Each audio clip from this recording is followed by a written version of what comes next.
Evil is on the rise. Demons battle to possess our souls and drag us one step closer to hell.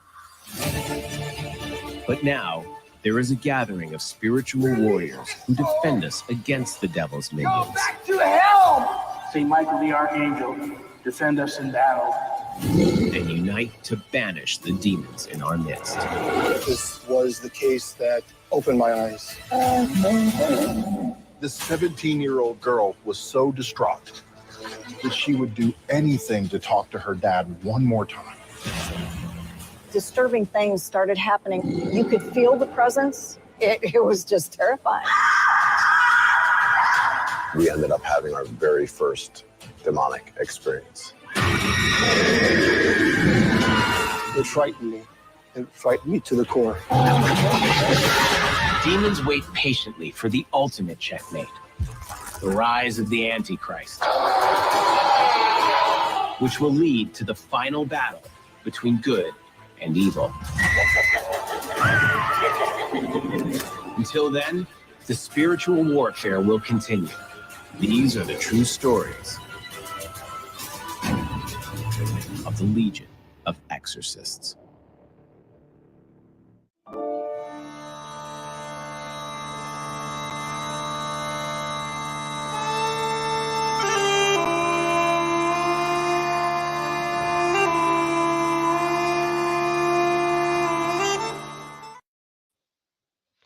To all those above me that watch over me, to all of you, my fave parapeeps on this side of the veil, welcome.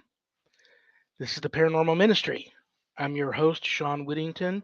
I'm a seminarian in the United States Old Catholic Church, and I'm coming to you live from my haunted house, my very haunted house, where I live. Got a great show tonight. She's in the green room. I'm going to bring her out as soon as I can, but I know that's why you all tuned in anyhow. I'm so excited. Her first time on the show, first time really meeting her. For me, I'm very excited. So first, let's get to the prayer urn.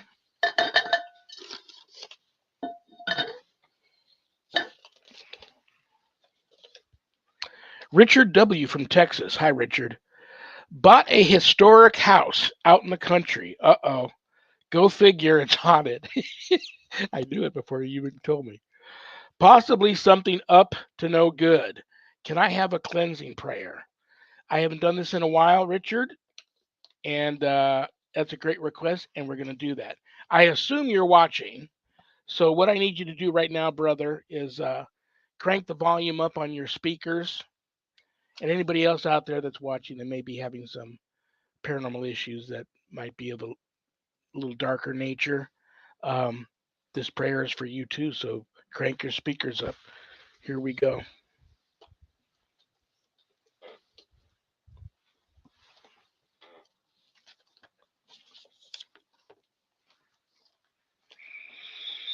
In the name of the Father, and of the Son, and of the Holy Spirit, amen.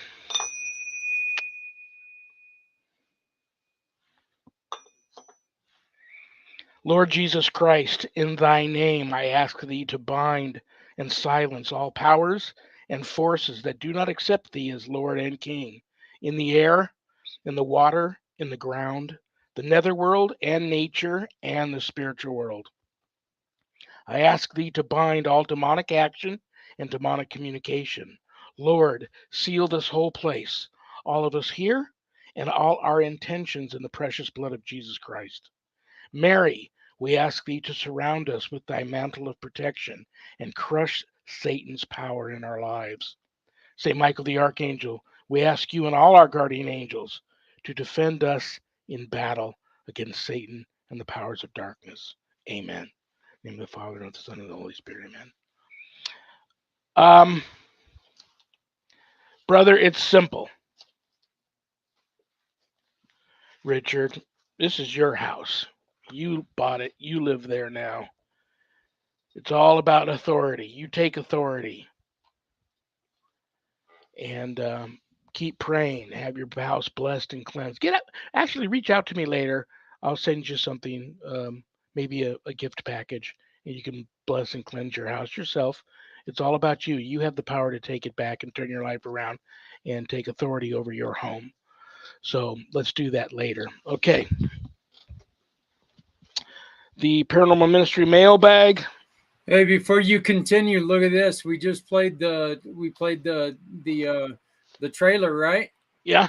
Look who's here. You got yourself quite a following going today. Whoa. Yeah. So you better, Speaking of mental health issues. Yeah, you better be straightening up that collar and making sure that you've got your arrow heading the right way, pal. You took the first shot with the straighten up your collar. What happened to the producer suit? I thought we were going to go with the producer suit.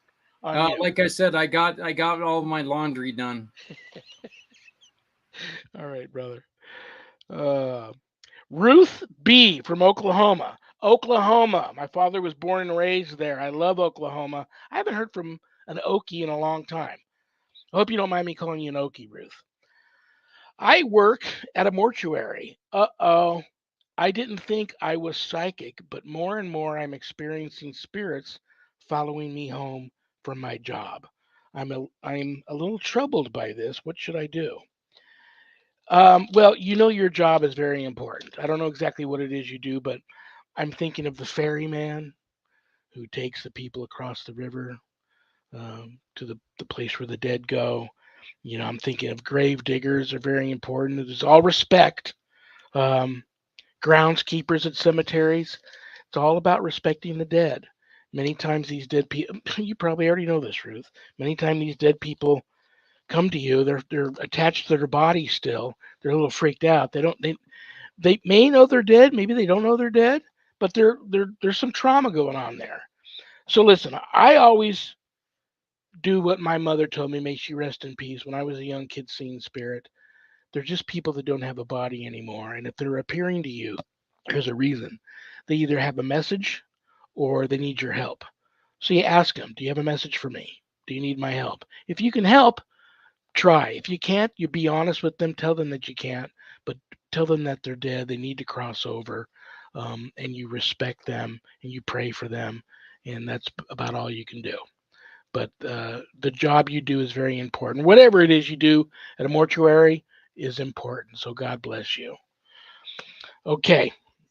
Anything you want to know about my wife and I and our ministry work, go to our website, www.ghost-b-gone.biz. If you go there to visit, remember my wife and I don't charge for our ministry work, helping people with their paranormal issues. So brothers and sisters, trust me, I know times are tough. But if you notice the donate button and you're able to do so, click on it and send my ministry in a small donation. I promise you it'll be appreciated from the bottom of our hearts. And trust me, we'll put it to good use. I'm also a certified spiritual advisor. So if you're having issues of a spiritual nature, not attached to the paranormal, there's a place on the website where you can make an appointment to speak with me. But don't leave the website without navigating over to the page called The Introduction to Spiritual Warfare Course/book. You'll find the ghost store on there. A lot of cool things to buy if you go for that sort of stuff. And just know that everything you buy there, proceeds from those sales go to many things that I support, charities that I support. But scroll past the ghost store and you'll see my new haunted autobiography, God, Ghosts, and the Paranormal Ministry. And I quote, scariest book I ever published. That was Annette Munich, owner of Stellium Books, my publisher. But don't let that scare you off of purchasing a copy. If you haven't done your good deed for the day yet, part of the proceeds of every sale of every copy of my book goes to support stjude.org, St. Jude's Children's Research Hospital, Nevada, and the ASPCA. So it's a no-brainer. You get to help some of the neediest children on the planet, along with the animals too. How cool is that? You can get the book a little less expensive at Amazon, but if you buy it off of the website, I autograph it for you. Probably depreciates the value, but I autograph it, send it to you in a house blessing kit.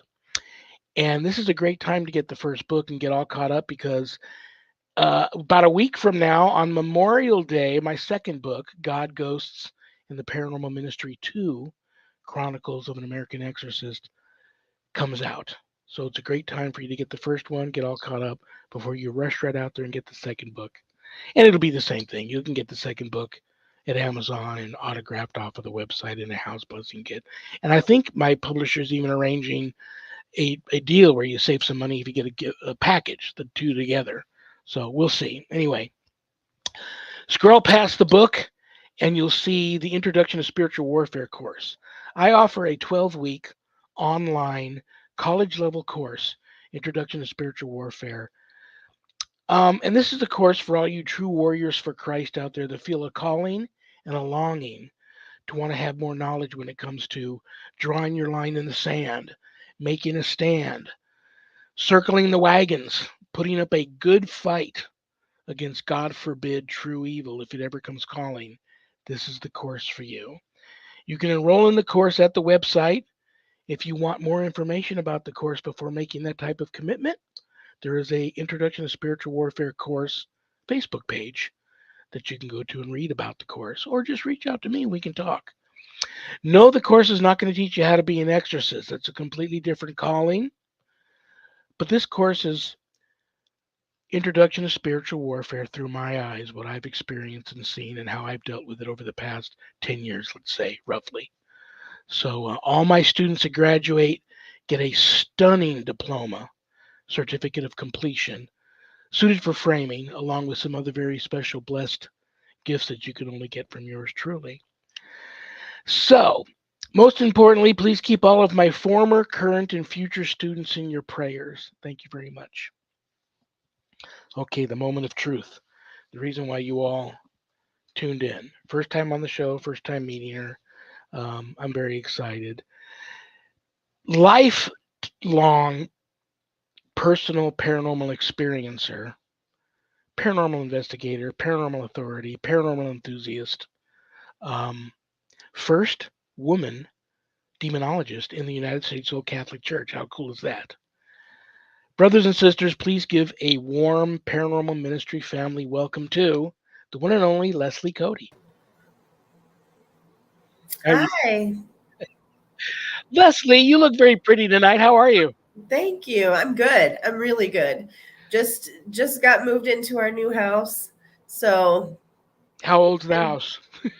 Speaking of houses. Yes, that was, it was my first thought. The first question I asked the woman was, has anything happened in this house? Did you ever have any activity in the house? Before I bought it, she probably thought I was bizarre, but I was like, I need to ask you these questions.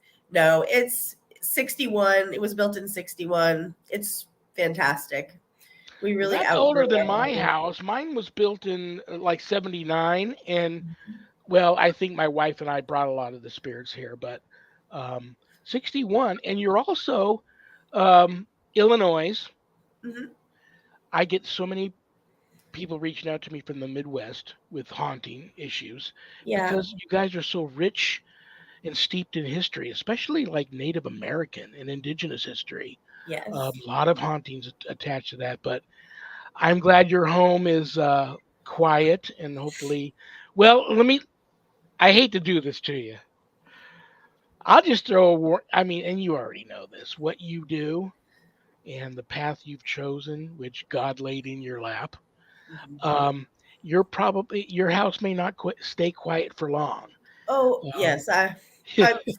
No house I've ever lived in has stayed quiet for long. So I'm not surprised. It's been blessed though. So I'll always have it blessed before I stay. Good for you. And I have to ask you a dumb question. Most of my questions you're going to find are dumb anyway, but I got to ask you a dumb question. I very rarely meet anybody with the last name of Cody. Are you related to Buffalo Bill? I'm not. I'm not. It's funny. I thought about that question. I said, "Don't ask her the question. That's stupid." I'm talking to myself, so I'm overdue for my monthly appointment with the psychologist because I've been talking to myself lately, and I'm saying, "No, don't ask her that question." And part of me saying, "No, ask her." This, you never know. But then I turn on the TV, and what's on TV? It was great. This old Western with Jeff Bridges called Bill. I think it was called Bill or maybe Wild Bill, but it was about him. And I'm like, well, that's a sign there. I've got to ask her. It was synchronous. That's synchronous. I love those synchronicities. Well, we touched base a little bit on this in the green room before we went live, and I wasn't planning to ask you this, but now I realize how important this topic is. Yeah. And I'll start with this. Do I have it laying around here? I do have it right here handy. It's never far off. You may have already seen this and read it. Many of you out there in our field may have this book already. But this book here, I love this book. It's called True or False Possession. It's by a French guy, but it's all translated into English. I made this book must reading for me before I even got into this field years ago, and it's turned out to be invaluable. And I know that you work, in addition to being a demonologist and having experiences with the paranormal your whole life, I know you also work in the mental health field. So let's start right there. How was your day? How was your job today? And let's talk about what you do and how it marries with the paranormal. Well, my day today, I actually was off today because of the move. Today was my day off. But right now, I work as a family counselor in a CCBYS program, which is intervening in crisis situations with usually teens or children age 8 to sometimes 17, 18, upwards of 20. Usually it's a lockout situation or a runaway situation. We work a lot side by side with DCFS because in a lot of those situations there's abuse. So that's what I'm doing currently. My master's program that I'm in is clinical mental health counseling. So I've also worked as an outpatient therapist with adults. I've worked in addiction, both inpatient and outpatient, which honestly was really, I learned so much working in addiction. I never thought that I would go that direction with my career, but I feel like I really met some of the wisest and very deeply spiritual people who've been through addiction. And I think that's kind of where they marry. I think there's several places actually, but mental health, I guess first, mental health and demonic influence are not mutually exclusive. So you can have both going on at the same time, but I think it's extremely important to be able to differentiate the two, because more times than not, when someone calls me or I'm working on a case and they're absolutely certain they have demonic activity, it's not.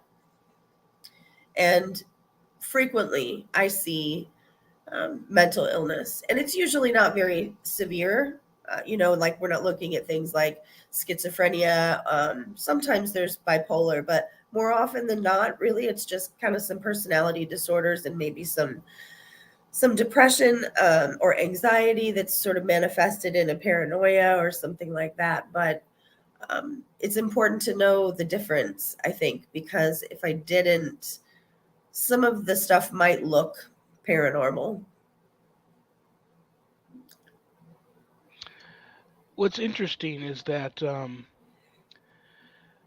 I'm gonna go back to like a personal experience here. Like the last year of my father's life and last 2 years of my mother's life, may they rest in peace, they were in hospice care. And I would go there and I'd either have my Ghost Be Gone hat on or my Ghost Be Gone shirt, and the nurse would be looking at me funny. And then sure enough, many times when I'd be out walking in the corridor, the hallway, or out in the getting a snack or in the cafeteria or whatever, I'd be approached and they'd say, what is Ghost Be Gone? And I would tell them, they go, I thought so. You need to come in this place like at 2, 3 o'clock in the morning and roam around. 1, it's haunted. 2, we think there's some dark stuff here. 3, many of the people in here that have been clinically diagnosed as being crazy, some of them are crazy, but in addition to that, we believe they have some type of attachment or demonic issue going on. So it's sad. I'm not, what you do is going to come in so handy for you. I have absolutely no training when it comes to that. So in my intake form to people, there's that question: have you ever been clinically diagnosed with a mental illness under the care of a physician on meds, yada yada yada? Or I even ask them that in our interview. Many times they shut off and they don't even want to talk about it. And the sad thing is I do believe many of them are ill, and even if they're not possessed or don't have a demonic attachment or they're not demonically oppressed, they believe they are. So Right. it's not their fault, it's the illness. But many of them also are. But now my hands are tied. Legally, I can't proceed beyond that because I am not a psychologist or a psychiatrist. That is going to come in, be invaluable for you in this field. Yeah, it does. It makes a big difference. It makes a big difference. And those are hard conversations that I've had to have with people. And, I can't make a diagnosis when I'm working a paranormal case. If someone calls me in because they believe that they're afflicted, or, their house is infested, I'm not in a situation where I'm working as a mental health therapist. So that's not a clinical setting, and I can't make an official diagnosis. But the knowledge does help. It helps me kind of lead them in a direction as well, to be able to just open that conversation up a little bit and talk about the potential for counseling. A lot of times there's trauma. I met a woman once who she was absolutely certain there was demonic influence happening in her situation, and I heard her tell her whole story, and what I heard over and over was trauma, and very severe trauma. This woman had been through some pretty horrific things from the very, very early parts of her life. And again, those things are not mutually exclusive either. Sometimes I feel like trauma is definitely a gateway. But what I told her, she was showing a lot of paranoia and sort of an obsession with an ex that she had. And it sort of went that direction. She was like, well, I want your help in getting me well so I can get him back. And I was like, okay, that's not what I do. So I had to kind of just tell her, we need to get you stable from the trauma first, because whether there's demonic influence or not, this trauma is not serving you. You can't heal. You have to address that first. So we started, with prayer and some things like that as well. But her main goal was to get to a therapist to sort of start working through that trauma, because she wasn't going to be able to do anything else until she dealt with that. So it was really helpful to have that knowledge and be able to identify that, knowing what trauma does to a person and how that manifests. I'm going to ask you another weird question here. I wasn't planning to ask you this, but I'm going to ask you now. And I mentioned it earlier. People think I'm joking. No, I don't. Once a month, every couple of months at the outside, I sit down 30 minutes an hour and I talk to a psychiatrist. And I also have a friend that's known me all my life who's a psychiatrist, and we just talk. Nothing in particular. We just talk. And I've told them way back in the day, let's just talk. And in our hour talk, if you've decided I need to hang it up because I'm crazy, because nobody wants a crazy exorcist at their home, let me know, and I'll believe you. Having said that, are you too close to your? I know this sounds weird, but are you too close to yourself to be able to make that determination, or do you see somebody to discuss your own personal Oh, yeah, health? absolutely. Because I'm a grad student as well, I'm required at some point in my graduate program to experience being on the other side, as they say, the other side of the table, of the desk. But I've done it multiple times. I think we all need therapy, to be honest with you, because I don't think therapy is something that is reserved for when you're having a problem or you're going through something traumatic or you have a mental illness even.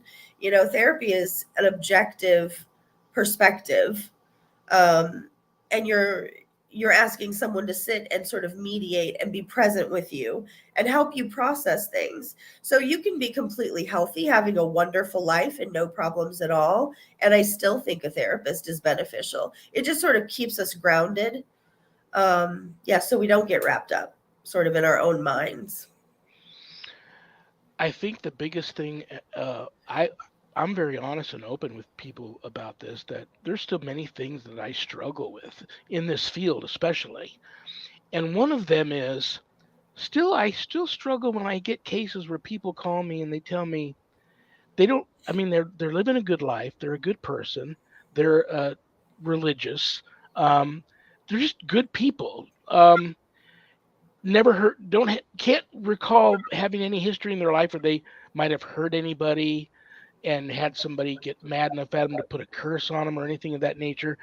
They can't trace anything in their lineage, their heritage, their bloodline of anybody that practiced dark arts back in the day, but yet they're convinced that they have a curse on them. And then when I talk about the types of things that have happened to them, there's times where I go, I'll be honest with you, I don't know what's going on with you. I go there, I talk to them, I investigate. My spidey senses that normally would alert me to, run of the mill malevolent entity running around or something, God forbid, demonic. Those senses aren't up. Something different, but I can sense something different there going on. Do you experience that much? And even if you haven't,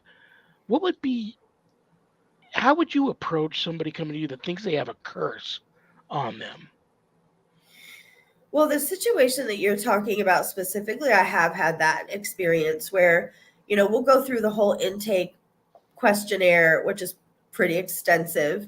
And they're telling me, well, they've never dabbled in the occult. They've never participated in a seance or played with a Ouija board. No one in the household has, they don't have any enemies. They've just kind of lived life. It's just been sort of a life without anything that might bring something on, but they are absolutely certain someone's done something to me. And usually that to me is sort of a check in the box of potentially mental illness. That's sort of when I start looking that direction, because that's a paranoia and it's not grounded in any reality, and that's how it's defined as paranoia, rather than, if they've done something to someone, it's not unrealistic to think that maybe someone did curse you, if you've got a sordid past or whatever. But when it's not grounded in any reality, then that's where my mind goes immediately, is okay. And I'm not going to jump to the conclusion necessarily that they are clinically paranoid, but I'm definitely going to dig a little more in that direction to try and determine, what's making you think that this is happening when it doesn't appear that there's any evidence. That's one of the central tenets of cognitive behavioral therapy. We ask, where's the evidence of this? People will say, I'm a terrible person. Okay, where's the evidence of that? And then you just keep digging. You're looking for whatever you're saying, find the evidence to support that. And more times than not, they can't. And that's when okay, you're not actually a terrible person. You're not, someone's not out to get you. There's something else going on. So, Leslie, we got a couple questions for you. The first one is from Jennifer Bailey, and she would like to know if addiction is demonically driven. I would say sometimes it can be, not always, but when I worked inpatient substance abuse, I had a lot of excuse me, I had a lot of clients talk to me about the shadow people. And I overheard it once. We were about to do a group and some of the girls were talking and they were like, yeah, shadow people. And of course that caught my attention, and I'm like, the chef, what are you talking about? And they're like, yeah, it's a substance thing. They specifically, what they told me was it's a synthetic thing. So a lot of people who are addicted to synthetics, in particular, they would say that they would experience seeing the shadows, is what they call them, or the shadow people. And I'm like, well, tell me more about that. And they would say, well, we'll see them all over the place. And it's just sort of an understanding of people who have been addicted to that substance, and they all know it, and they just know what they're talking about. So they're all having this same experience. They say the shadow people sometimes will come out during the day. They peek around trees. They watch them while they're sleeping at night. They're having a lot of sleep paralysis. Sometimes the shadow people attack them. Sometimes they just watch them. But I'm like, that sounds a lot like some oppressive situations to me. So I do think sometimes it is. They do go hand in hand, but I don't think that's necessarily the case with every situation. There's a genetic element as well. Disease being addiction being a disease. There's that as well. There's physiological aspects. Okay. The second question is by a really good friend of the show, Charles Rudd. Do you think if you had an NDE, you could bring back an attachment? I do. Yeah. I've never personally had an NDE, but I've had out-of-body experiences when I was young. And I do think you could bring back an attachment. I do. I agree. Yeah. I think also it's possible that experience just opens you up spiritually in a way that makes you more susceptible to, I guess, perceiving things that are already there that we don't always necessarily see easily. Yeah, I think that plays a role as well. You mentioned I'm gonna take a couple of steps back. The word paranoia is stuck in my mind right now because you said it, and what really is reminding me of some situations where, like with these curses, and we always talk about, you got to let go of the fear because they feed off of your fear. Well, in many times I find that real intense paranoia can almost be even more debilitating than fear. And then these curses, the person is so paranoid about the curse that it keeps feeding off of that paranoia. And I'm not going to disagree with you about the drugs, but you know what? It's crazy how many people come to me for help that have alcohol and substance abuse issues. And they may not have had the issues prior to that, but I believe it led to that. I believe it opened some doors and it left them susceptible to attack. Yeah. Yeah, Very absolutely. I interesting. could see Yeah. that. It's a tough it's really, really tough. I'm embarrassed to even admit how many cases I've had to cut loose or send in an opposite direction or find someone else to help with because I ran into that mental wellness illness brick wall and I couldn't get beyond it. Yeah. So I just want to say thank you to Rich Valdez because I was sitting there going, NDE. Is this person talking about a non-disclosure? Agreed. Some of us are morons. Thank you, Rich. NDEs, yes, I have. For instance, my good friend Susan Ahern, she's a psychic that comes on the last Monday of every month. She's like a 7-time, has actually died and came back. So, and as gifted as she is, I believe that happened to my wife too, several times over, near-death experience survivor. And I don't like that term, near-death experience survivor. No, you died. You're a death survivor. And I believe all of her sensitivities began with her after these experiences. It's weird how that works. Like I guess you must go someplace and you all of a sudden you look different to the spirits. You feel your energy feels different to them, and all of a sudden now they're, you know, they come at you like you're that light on the back of the porch zapping mosquitoes. You know, they're just Yeah. attracted to it. It's a pretty amazing thing, and that's debilitating too. How many people have you dealt with that have survived a near-death experience? Now why did I survive? Especially if they're in a situation where family members or other people close to them were in the situation that didn't survive. Now they've got survivor's remorse. Um, oh my gosh. And then it's a rabbit hole. If they Yeah. didn't have substance abuse problems there, usually they start heading in that direction. And if Right. they're not sound in there, I know everybody's going to say Rev's getting ready to get his preach on. That's not my style. But if they're not spiritually sound of mind and body and have some type of religious belief system in place that they can fall back on and reach out to God, they're they can very quickly find themselves lost. Yeah. Absolutely.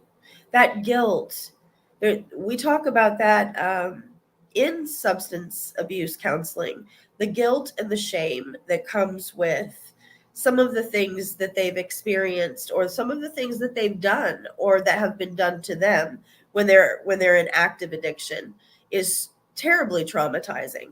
And then, coming clean and getting out of that, and then they sort of have to reflect on it and look back on that, and there's a lot of shame and a lot of guilt to have to look back on some of your own actions and go, that's not even me, like I would never do Yeah. something like that. I would never harm someone in that way, but I did. So, then it has sort of a crisis effect there. Yeah, and I think that's part of what leads to relapse, is that just becomes too heavy a burden to bear. Well, what I want to do now, what do I got? I got about 15 minutes before I got to say goodnight to you. And I think I have enough time to do this. It's a two-part question I'm going to throw at you, and then the show is yours. You can take your time and tell us a good story. First of all, I've already had women reaching out to me. Woman demonologist, how do you get to do that? So, um, before we get to how you got involved with um, Bishop Long, Rich Valdez, the United States Old Catholic Church, the first female demonologist in the church, our church, I want to first go back to the paranormal life of Leslie Buffalo Bill Cody. You're a lifetime paranormal experiencer. I am too. I find people that have had those experiences for their lifetime. The stories are usually very, very interesting. And I've also had people reach out to me this week, as soon as I said you were going to be on the show, wanting to know that part about your life. Because many people have dealt with it too, and they didn't do so well. They don't, many people's lives have been dramatically changed because they've been lifelong paranormal experiencers and they couldn't share it with anybody. They didn't know how to deal with it. Um, and now they're just a basket case emotionally. But many come through it like you, do something with it, strong of mind and body and spirituality, and lead normal life. So tell everybody about your history with the paranormal, and then you can go into how we are here today with you being a demonologist. Yeah.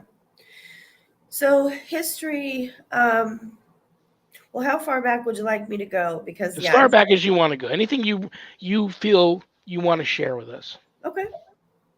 Well, I started having experiences when I was about 7 or 8, I believe. The clearest one I remember, I was around 12. Um, but interestingly, I was going through my mother's attic with her, and she found this box of, childhood trinkets, and just handed it to me, was like, here, I think this is a bunch of your stuff from when you were a kid. Take it home. I just took it and put it in my closet because I'm like, what am I going to do with that? But I went through it, cleaning out my own closet, and found this little notebook. And, as children, we make these sort of construction paper, and it's like bound with yarn and prompts from the teacher. And I'm looking through it and I'm like, oh, I wrote this, with my messed up handwriting. And it was just a precious moment. I think I was 7 or 8.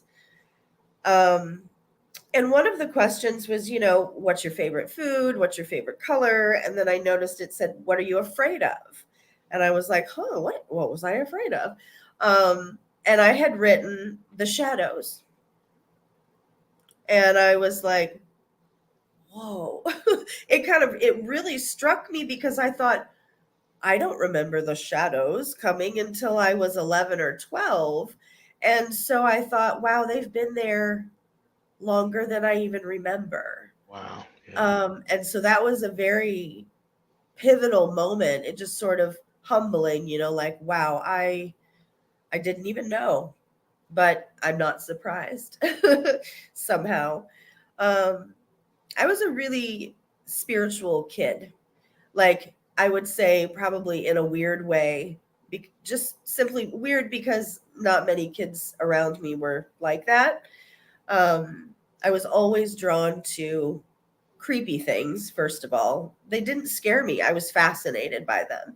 I would go to the library at 9 years old and read. I wanted to read about vampires and werewolves and ghosts and demons and angels, and anything spiritual, metaphysical, or creepy was just on my radar. And I would also spend a lot of time at the Catholic Church. I was raised in the Episcopal Church, but my church was actually one town over, so I couldn't visit it except on Sundays when my family would go. So there, about 2 blocks from my house, there was a Catholic church, and they left it open 24 hours a day. I think this was like back in the day. Yeah. Giving my age away here, but this was back in the day when it was safe to do that, and they left the churches open. So they had a little shrine inside, and there was a statue of Jesus and one of Mary, and they had candles and benches, and it was just this little sort of alcove set aside with a door on it. Excuse me. And I would go in there when my other friends were, playing in the neighborhood, and I'm this like 11, 12-year-old kid, just I wanted to hang out with Jesus. So I would go to the church and I would light a candle and I would sit there and just pray, just talk to God for hours. And that was fun to me. And I mean, it just felt like this is where I need to be. So between, hanging out in the church with Jesus all the time and hanging out at the library or wherever I could to, learn about creepy things, I was a little different when I was younger. So I probably should have known, but I didn't have any idea. And then when I got a little older, actually it was right around 12 or 13, I had what I call my demon dream. I don't know. I don't think it was as much a dream as it was a visitation. But dreaming was part of it. And I had woke up in the middle of the night. I shared a room with my sister, who was 9 years younger than me. So she was very little, I think like around 3. We had an L-shaped bunk bed. So I was on the top bunk, and then her bed came out from mine to where my head would have been over her feet. And I could just lean over the side and see her. We fought a lot because we were siblings. But on this night, I woke up and I needed to use the restroom. So I got up, and I didn't have a ladder attached to the bed. So I would just very carefully step down and try and step on the wood of her bed to get down, being really careful not to step on the mattress and wake her up. So I got down, went to the restroom, came back, did the same thing to get back up. And I laid down with my back to the room, my face to the wall. And I remember it felt like I just closed my eyes. And she started singing her ABCs, which is something she did when she couldn't sleep. And I was like, ugh, she's so annoying. Like, and then I'm thinking I woke her up. I must have stepped on her bed too hard and I woke her up. but I realized I was hearing the tinkling of bells in the room. And it kind of made me pause, like, there's no bells in the room. I don't know what that is. And I was thinking, is this like one of her toys is going off, or what is the sound? And then I realized, listening to her say the ABCs, as she gets further along, her voice is deepening. And it's getting deeper and deeper and deeper, until it's just this raspy sort of demonic. It was not a 3-year-old child. And in my panic, my response was to flip over and be like, stop it, stop. I don't know, it was not rational, but just stop it, stop making that noise because you're scaring me. And when I rolled over and I looked down onto her bed, my sister was not there. And there was this thing there instead of her that was about the size she would have been, sitting cross-legged, looking up at me, terrifying looking. The best way I could describe it would be similar to The Exorcist, with all the Hollywood glam, only it looked very realistic. And it was saying something to me. And as it was saying something in another language, it started levitating until it was level with where my bed was. And at that point, I had pulled way back, pushed myself up against the wall. I was absolutely terrified. And I think it was asking me something I didn't understand.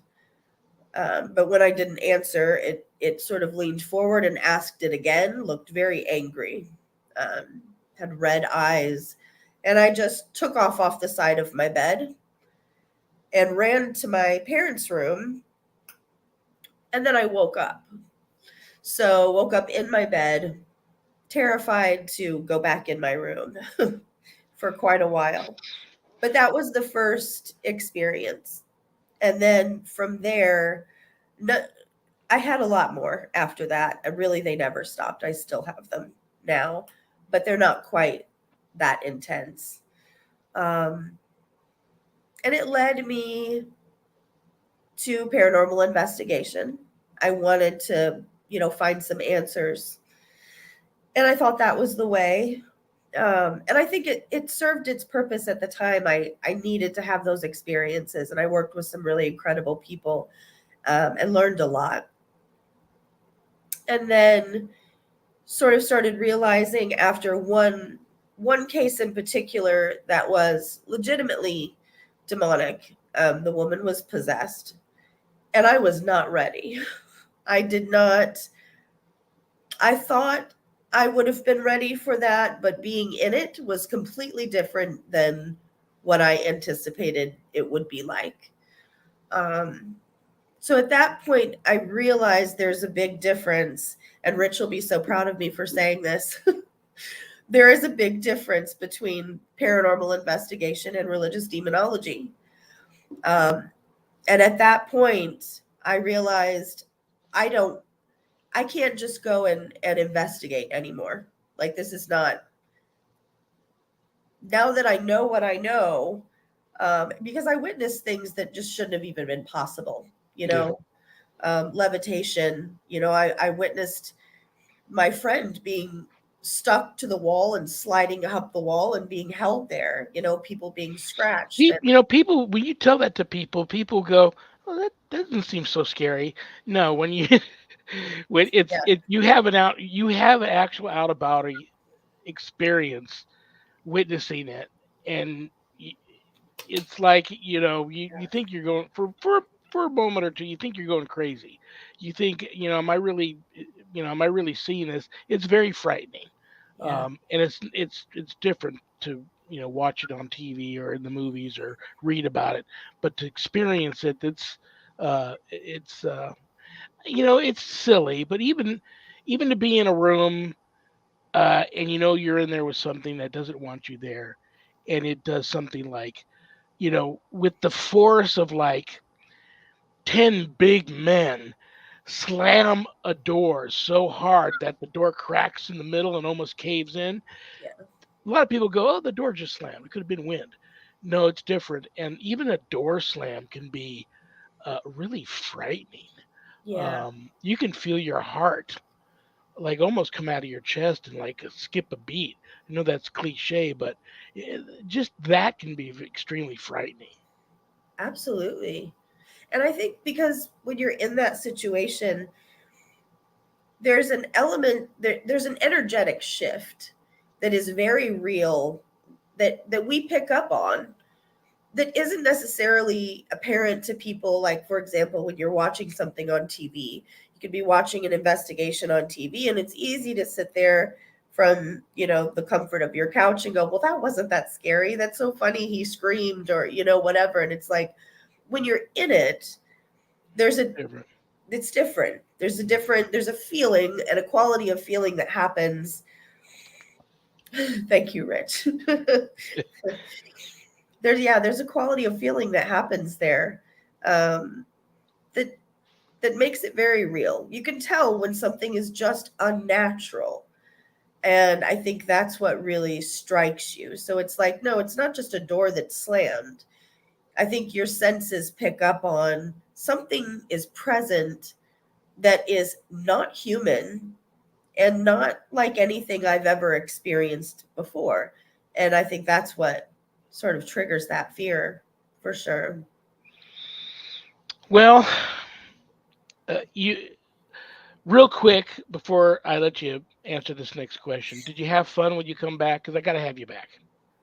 Oh, absolutely. An hour. I knew an hour wasn't going to be long enough with you.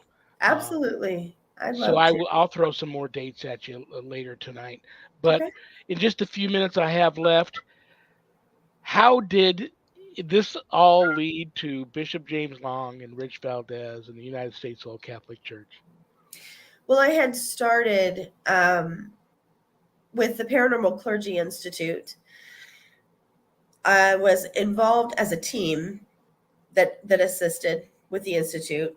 And that turned into working as a mental health professional with the church and the Paranormal Clergy Institute, to assist on cases, which turned into a case management position with the Paranormal Clergy Institute. And Rich and I were having a conversation one day about some of these cases that I'd been on, and he was saying, I think some of what you're saying, I think the bishop would really like to hear about this. So I'm like, okay. We got on a 3-way call, Rich and the bishop and myself, and we talked for a long time about them. And the bishop said, have you ever considered that maybe you have a calling to demonology? And I was like, oh, yes, but no, I don't know how I feel about that. I have considered Don't feel it. bad for feeling that way. But everybody asks me all the time, how did you get where you're at? And I go, I was drug into it, kicking and screaming, literally. Yeah. I had a lot of hesitation, for sure, because I knew what that would entail. I knew where I stood as far as the battle goes, but sort of making it public felt very real. And so the bishop said, spend some time in prayer and discernment. And he asked Rich if Rich would be interested in mentoring me. And Rich said yes. So I trained with Rich for a couple years, and learned a lot. But I think I knew in that moment there was sort of that confirmation of a calling even before we got off the phone, because Rich said, when you make this decision, I just want to make sure you understand, like they will know. And you do have situations where you can be impacted, like they will harass you. And I was like, I think my response was, well, I don't know if there's children watching, so I'm not going to swear, but I said, I'm already on their crap list anyway. So, if God wants me to do this, I'm going to do it. And then right as I said that, I was standing in my bedroom and a crow smacked into my window hard, scared me. And I kind of looked over while I'm still on the phone, and this crow is laying beneath my window and it's just flopping all over on the ground. And then it just stands up and it looks at me and it flies off. And I was like, well, Here we go. And then that was how it took off. Have you do you mind me asking, have you been baptized yet? I was baptized as a child in the Episcopal Church. Yeah. Ask And confirmed. I never anticipate or try to guess what Bishop Long is going to say. Every time I do, I'm usually wrong, and then I get put in timeout. I ask him again. I would love to see you get baptized again, even preferably and hopefully by Bishop James Long himself, into this church and into this calling. Yeah. And I will pray for that, for if that's meant to be, and if that's something that should happen, that it does happen. But I love you. I respect you. I'm looking for and expecting great things from you. I will have you back. You're probably going to hear from me from time to time, picking your brain on the mental illness issue occasionally. And I'm glad you and Zach have connected, because you're going to be a great guest on his one show that deals with suicide and all of that great stuff. But I want to thank you so much from the bottom of my heart for taking an hour out of your busy Monday to hang out with me and my paranormal ministry family. We had some friends show up, and I know everybody loves you. So you stay good with God. I've already added you to the prayer list, and I pray for you often. Thank you. Thank God you. bless you, and I will be in touch, and I'm not done with you yet, okay? Sounds good. I'm ready to come back. You have a great evening. I'll Thank talk you, to you Scott. later. Bye-bye. All righty. Bye-bye. She's cool. Looking for and expecting great things from LESLEY Buffalo Bill Cody. She probably doesn't like that nickname. So Hey, Shawn, it looks like we've got a request here that maybe you can make happen. Michelle Young. oh, there you go. Yeah, Michelle. She's asked him that before. It's been talked about, and it's in the planning, Michelle. And I'm going to send you a message after the show, and we will talk about that. But yeah, we've got to. There's a lot of people that would like to be that have joined, that have. You know what? If you're one of these people that this conversation is reaching, and you're feeling something reaching for you, and you're feeling good about it, you want more of this, go to the United States Old Catholic Church Clergy and Parishioners Facebook page and send in a request to join. You'll be accepted. Join the parish and just start experiencing the United States Old Catholic Church, and see if it speaks to you. And it, as Leslie would say, checks off all those boxes, and brings you into a world of spirituality that is unlike any other. So try that. But yes, I'll talk to you about that, Michelle. We'll talk to Bishop Long about that. I will be here. Well, mark this on your calendars too. 1 week from tonight, next Monday night, Memorial Day, I wasn't going to have a show, but I'm going to have the whole cast from Legion of Exorcists on my show. So that show is going to rock next Monday. But this Friday is also another great show, the 26th. Psychic portrait artist Angela Bolee will be here this Friday. You all know her. You all love her. That's going to be a great show. Okay. Thank you to Zach and Adrian Clayton, my co-producers, for producing my show. I couldn't do it without them because I am extremely computer illiterate. CommunityPayItForward.us. CommunityPayItForward.us. I don't want to ruin the surprise. Just go there and check it out. United States Old Catholic Church, USOCC.org. Go there. Check that out. That's the church I belong to. If you're interested in Bible study, which is every Sunday and Wednesday afternoons at 5 p.m. Pacific, go to that Facebook page I told you about, United States Old Catholic Church Clergy and Parishioners. Bible study is live streamed there every Wednesday afternoon and Sunday afternoons. If you're interested in night prayer, every weeknight at 7 p.m. Pacific, go to bishopjameslong.com. Scroll down to the bottom of the homepage. The link to night prayer is there. It's a great way to end your day. So go there for that. Thank you to Things Network. Thank you to Temple of Phoenix Rising Entertainment. Thank you to Skeleton Key Network. Thank you to PACT, little p, capital ACT, Podcasting for All Coming Together channel for all of these networks simulcasting my show. God bless you for that. And don't forget, audio re-airs of my episodes are re-aired Saturdays all day long on BeInspiredRadio.net. BeInspiredRadio.net. Chicky Hot, the rock psychic, that's her network. In addition to that, there's a lot of cool shows there. And in addition to that, there's old reruns of Art Bell shows there. Very cool network. BeInspiredRadio.net. Go there. Okay, you know the show. 1 week from this coming Thursday, June 1st, 10 p.m. on Travel Channel, Discovery Plus, and Max.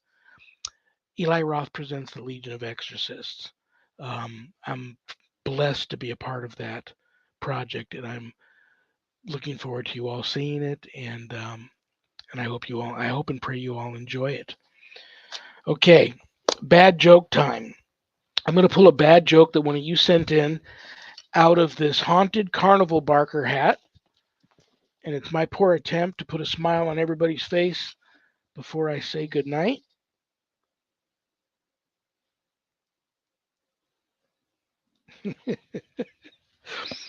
What do you do when you see a spaceman? Park in it, man. Good night, Danny. Good night, Jack. Good night, Dog. Good night, Harold. Rest in peace. Good night, Ernie. Good night, Bill. Good night, Dan. I love you all. God bless. Peace.